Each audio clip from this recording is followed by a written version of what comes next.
السلام علیکم ناظرین، آج میں وحی کا بیان کر رہا ہوں۔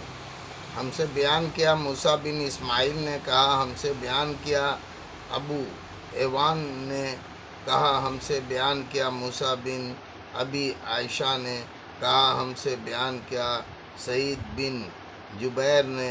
انہوں نے سنا ابن عباس سے اس آیات کی تفسیر میں، اے پیغمبر، جلدی سے وحی کو یاد کر لینے کے لیے اپنی زبان کو نہ ہلایا کر۔ ابن عباس نے کہا، حضرت صلی اللہ علیہ وسلم پر قرآن اترنے سے سختی ہوتی تھی اور آپ اکثر اپنے ہونٹ ہلایا کرتے تھے یاد کرنے کے لیے۔ ابن عباس نے کہا، میں تجھ کو بتاتا ہوں ہونٹ ہلا کر، جیسے حضرت صلی اللہ علیہ وسلم کو ہلاتے تھے۔ اور سعید نے موسیٰ سے کہا، میں تجھ کو بتاتا ہوں ہونٹ ہلا کر، جیسے میں نے ابن عباس رضی اللہ عنہ کو ہلاتے دیکھا۔ پھر سعید نے اپنے دونوں ہونٹ ہلائے۔ ابن عباس نے کہا، تب اللہ تعالیٰ نے یہ آیات اتاری، وحی کو یاد کرنے کے لیے اپنی زبان نہ ہلایا کر، قرآن کا تجھ کو یاد کرا دینا اور پڑھا دینا ہمارا کام ہے۔ ابن عباس نے کہا، تیرے دل میں جما دینا اور اس کو پڑھا دینا۔ پھر یہ جو اللہ نے فرمایا، جب ہم پڑھ چکے اس وقت تو ہمارے پڑھنے کی پیروی کر۔ ابن عباس نے کہا، اس کا مطلب یہ ہے کہ خاموشی کے ساتھ سنتا رہ، ہمارا کام ہے اس کا بیان کر دینا، یعنی تجھ کو پڑھا دینا۔ پھر ان آیاتوں کے اترنے کے بعد حضرت صلی اللہ علیہ وسلم ایسا کرتے، جب جبرائیل صلی اللہ آپ کے پاس آ کر قرآن سنتے تو سنتے رہتے، جب وہ چلے جاتے تو حضرت صلی اللہ علیہ وسلم اسی طرح قرآن پڑھ دیتے جیسے حضرت جبرائیل نے پڑھا تھا۔ ہم نے بیان کیا، عیدان نے کہا، ہم کو خبر دی عبداللہ بن مبارک نے کہا، ہم کو خبر دی یونس نے، انہوں نے زہری سے دوسری سند اور ہم سے بشر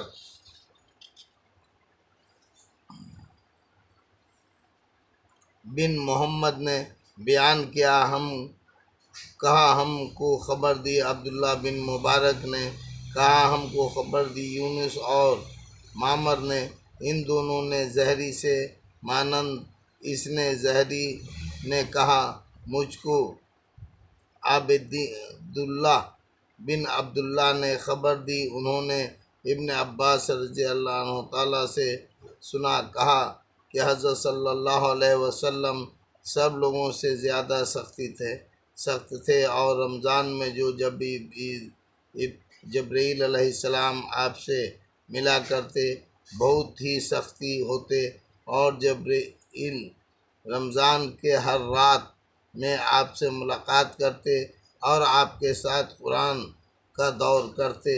غرض حضرت صلی اللہ علیہ وسلم بھلائی پہنچانے میں چلتی ہوا سے بھی زیادہ سخت تھے۔ ہم سے بیان کیا ابو علیمہ حاکم بن نافع نے کہا، ہم کو خبر دی شعیب نے، انہوں نے زہری سے کہا، خبر دی مجھ کو جبیداللہ بن عبداللہ بن عطیہ بن مسعود نے، ان سے عبداللہ بن عباس نے بیان کیا، ان سے ابو سفیان بن حرب نے کہا، ہرقل نے ان کو قریش کے اور کئی سواروں کے ساتھ بلا بھیجا، اور یہ قریش کے لوگ اس وقت شام کے ملک میں سوداگری کے لیے گئے تھے۔ یہ وہ زمانہ تھا جس میں حضرت صلی اللہ علیہ وسلم نے ابو سفیان اور قریش کے کافروں کو ایک مدت دی تھی۔ غرض یہ لوگ اس کے پاس پہنچے جب ہرقل اور اس کے ساتھی علیہ میں تھے۔ ہرقل نے ان کو اپنے دربار میں بلایا اور اس کے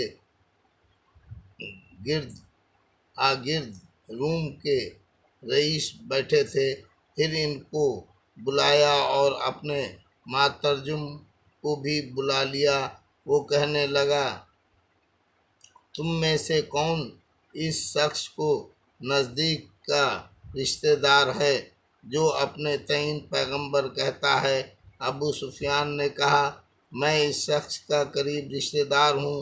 تب ہرقل نے کہا، اچھا، اس کو میرے پاس لاؤ اور اس کے ساتھیوں کو بھی نزدیک رکھو۔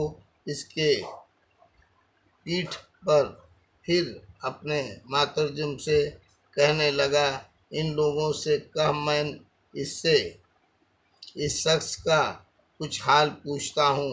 اگر یہ مجھ کو جھوٹ بولے تو تم کہہ دینا جھوٹا ہے۔ ابو سفیان نے کہا، قسم خدا کی، اگر مجھ کو یہ شرم نہ ہوتی کہ یہ لوگ مجھ کو جھوٹا کہیں گے تو میں آپ کے باب میں جھوٹ کہہ دیتا۔ خیر، پہلی بات تو اس نے مجھ سے پوچھی، وہ یہ تھی کہ اس شخص کا تم میں خاندان کیسا ہے؟ میں نے کہا کہ اس کا خاندان تو ہم میں بڑا ہے۔ کہنے لگا کہ اچھا، پھر یہ بات اس سے پہلے تم لوگوں میں سے کس نے کہی تھی؟ میں نے کہا، نہیں۔ کہنے لگا، اچھا، اس کے بزرگوں میں کوئی بادشاہ گزرا ہے؟ میں نے کہا، نہیں۔ کہنے لگا، اچھا، بڑے آدمی اس کی پیروی کر رہے ہیں یا غریب لوگ؟ میں نے کہا، نہیں، غریب لوگ۔ کہنے لگا، اس کے تابعدار لوگ روز بروز بڑھتے جاتے ہیں یا گھٹتے جاتے ہیں؟ میں نے کہا، نہیں، بڑھتے جاتے ہیں۔ کہنے لگا، اچھا، پھر کوئی ان میں سے ایمان لا کر اس دین کو برا سمجھ کر پھر جاتا ہے؟ میں نے کہا، نہیں۔ کہنے لگا، یہ بات جو اس نے کہی، اس سے پہلے کبھی تم نے اس کو جھوٹ بولتے دیکھا؟ میں نے کہا، نہیں۔ کہنے لگا، اچھا، وہ عہد شکنی کرتا ہے؟ میں نے کہا، نہیں۔ اب ہم سے اس سے ایک مدت ہے ٹھہری ہے، معلوم نہیں اس میں وہ کیا کرتا ہے۔ ابو سفیان نے کہا، مجھ کو اور کوئی بات اس میں شریک کرنے کا موقع نہیں مل۔ بہرحال اس بات کے کہنے لگا، اچھا، تم اس سے کبھی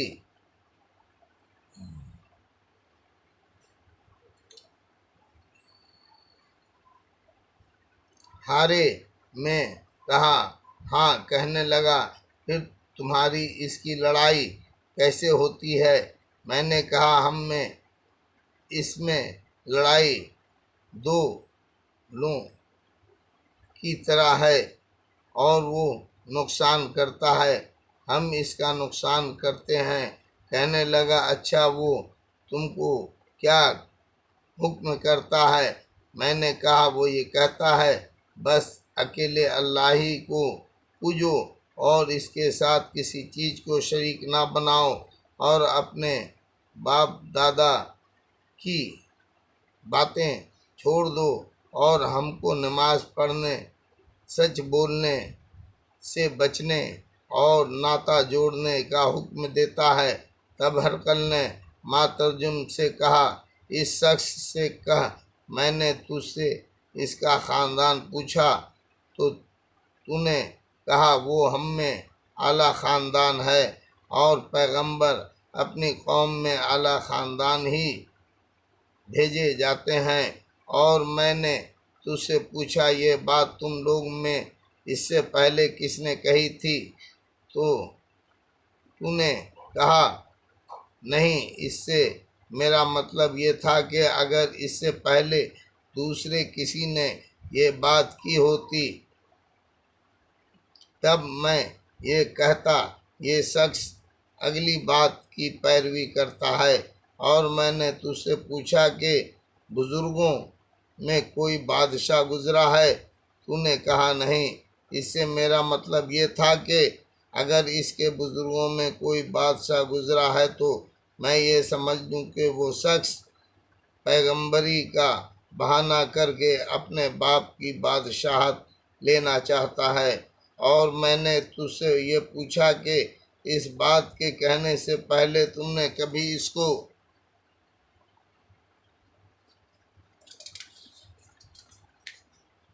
جھوٹ بولتے دیکھا؟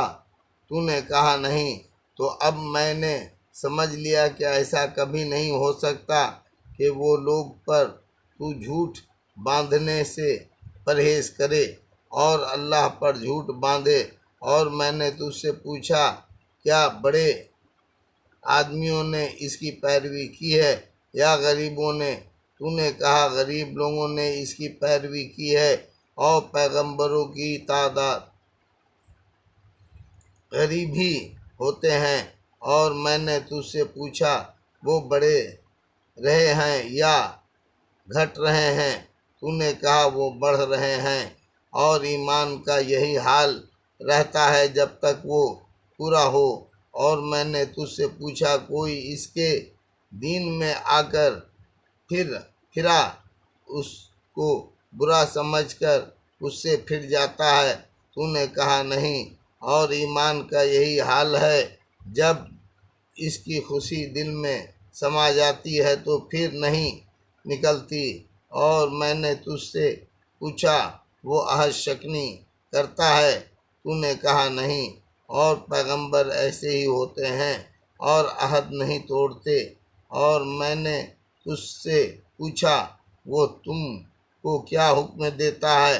تو نے کہا وہ تم کو یہ حکم دیتا ہے کہ اللہ کو پوجو اور اس کے ساتھ کسی کو شریک نہ بناؤ، اور بت پرستی سے تم کو منع کرتا ہے، اور نماز اور سچائی کا اور بچے رہنے کا حکم دیتا ہے۔ پھر تو کہتا ہے اگر سچ ہے تو وہ ان قریب اس جگہ کا مالک ہو جائے گا جہاں میرے یہ دونوں پاؤں ہیں، اور میں یہ جانتا تھا کہ یہ پیغمبر آنے والا ہے، لیکن میں نہیں سمجھتا تھا کہ وہ تم میں سے ہوگا۔ پھر اگر میں جانوں کہ میں اس تک پہنچ جاؤں گا تو اس سے ملنے کی ضرور کوشش کروں گا، اور اگر میں اس کے پاس ہوتا تو اس کے پاؤں دھوتا۔ پھر حضرت صلی اللہ علیہ وسلم کا خط منگوایا جو آپ نے دہیہ قلبی کو دے کر سن ہجری 6 میں بصرہ کے حاکم کو بھیجا تھا۔ اس نے وہ خط ہرقل کو بھیج دیا تھا۔ ہرقل نے اس کو پڑھا۔ اس میں لکھا تھا شروع اللہ کے نام سے جو بہت مہربان اور رحم والا ہے۔ محمد اللہ کے بندے اور اس کے رسول ہیں۔ رسول کی طرف سے ہرقل روم کے رئیس کو معلوم ہو جو سیدھے راستے پر چلے اس کو سلام۔ اس کے بعد میں تجھ کو اسلام کے کلمے لا الہ الا اللہ محمد رسول اللہ کی طرف بلاتا ہوں، مسلمان ہو جا، تو بچا رہے گا، اللہ تجھ کو دوہرا ثواب دے گا۔ پھر اگر تو یہ بات نہ مانے تو تیری رعایا کا بھی گناہ تجھ ہی پر ہوگا۔ اور یہ آیات لکھی تھی کتاب والوں اس بات پر آ جاؤ جو ہم میں تم میں ایک سا ہے کہ کہ اللہ کے سوا اور کسی کو نہ پوجیں اور اس کا شریک کسی کو نہ ٹھہرائیں، اور اللہ کو چھوڑ کر ہم میں سے کوئی دوسرے کو خدا نہ بنائے۔ پھر اگر وہ نہ مانے تو تم ان سے کہہ دو، گواہ رہنا ہم تو تابعدار ہیں۔ ابو سفیان نے کہا، جب ہرقل کو جر جو کہنا تھا وہ کہہ چکا اور خط پڑھ چکا، تو اس کے پاس بہت شور مچا اور آوازیں بلند ہوئیں اور ہم باہر نکال دیے گئے۔ میں نے اپنے ساتھیوں سے کہا، جب ہم باہر نکالے گئے، ابو کبشہ نے کہ بیٹھے کا تو بڑا درجہ ہو گیا، اس سے رومیوں کا بادشاہ ڈرتا ہے۔ مجھ کو برابر یقین رہا کہ حضرت صلی اللہ علیہ وسلم غالب ہوں گے، یہاں تک کہ اللہ نے مجھ کو مسلمان کر دیا۔ ابن ناطور جو ایلیا کا حاکم اور ہرقل کا مصاحب اور شام کے نصارہ کا پیر پادری تھا، وہ بیان کرتا تھا کہ ہرقل جب ایلیا میں آیا تو ایک روز صبح کو رنجیدہ اٹھا، اس کے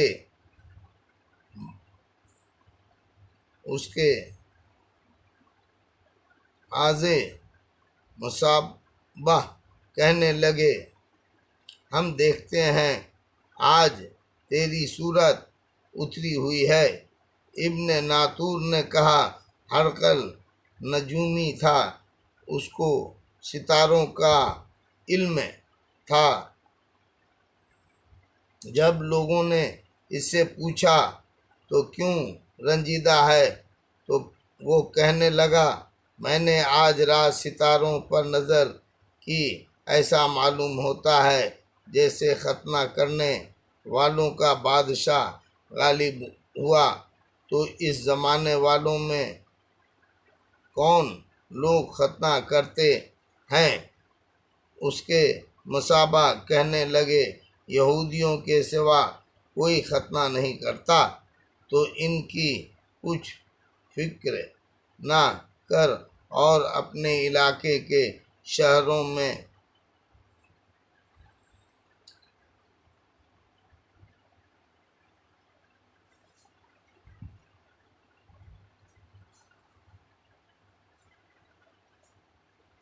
زدہ کے کس لکھے بھیج، جتنے یہودی وہاں ہوں ان کو مار ڈالیں، اور وہ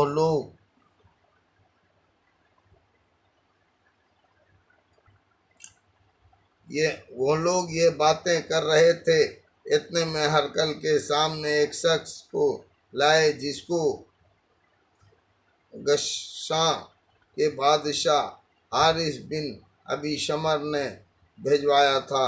وہ حضرت صلی اللہ علیہ وسلم کا حال بیان کرتا تھا۔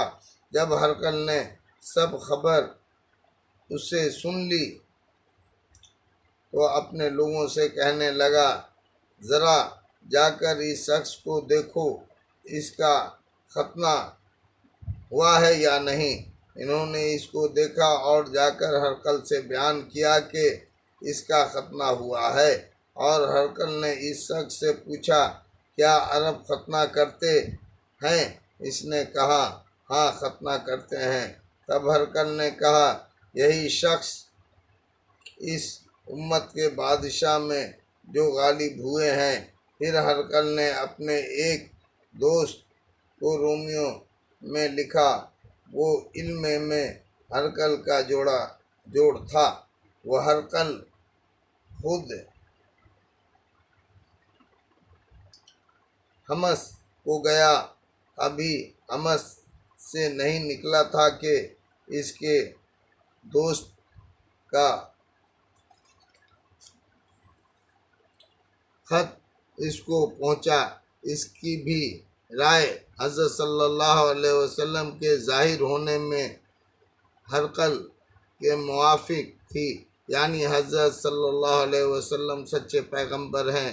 اور آخر ہرقل نے روم کے سرداروں کو اپنی حمس والے ایک محل میں آنے کی اجازت دی تو دروازوں کو بند کر دیا، پھر اوپر بلا خانے میں برآمد ہوا اور کہنے لگا، روم کے لوگوں، کیا تم اپنی کامیابی اور بھلائی اور اپنی بادشاہت پر قائم رہنا چاہتے ہو؟ اگر ایسا ہے تو اس عرب کے پیغمبر سے بیعت ہو کر یہ سنتیں ہی وہ لوگ جنگلی گدھوں کی طرح دروازوں کی طرف لپکے، دیکھا تو وہ بند ہے۔ جب ہرقل نے دیکھا کہ ان کو ایمان سے ایسی نفرت ہے اور ان کے ایمان لانے سے نا امید ہو گیا تو کہنے لگا، ان سرداروں کو میرے پاس لاؤ۔ تو کہنے لگا، میں نے جو بات ابھی تم سے کہی وہ تمہارے آزمانے کو کہی تھی۔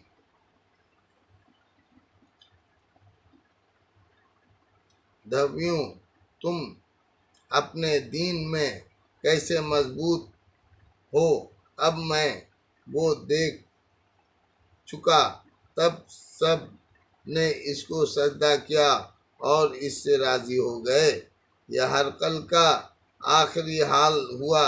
امام بخاری نے کہا، اس حدیث کو صالح بن قیسان اور یونس اور معمر نے بھی شعیب کی طرف زہری سے روایت کیا۔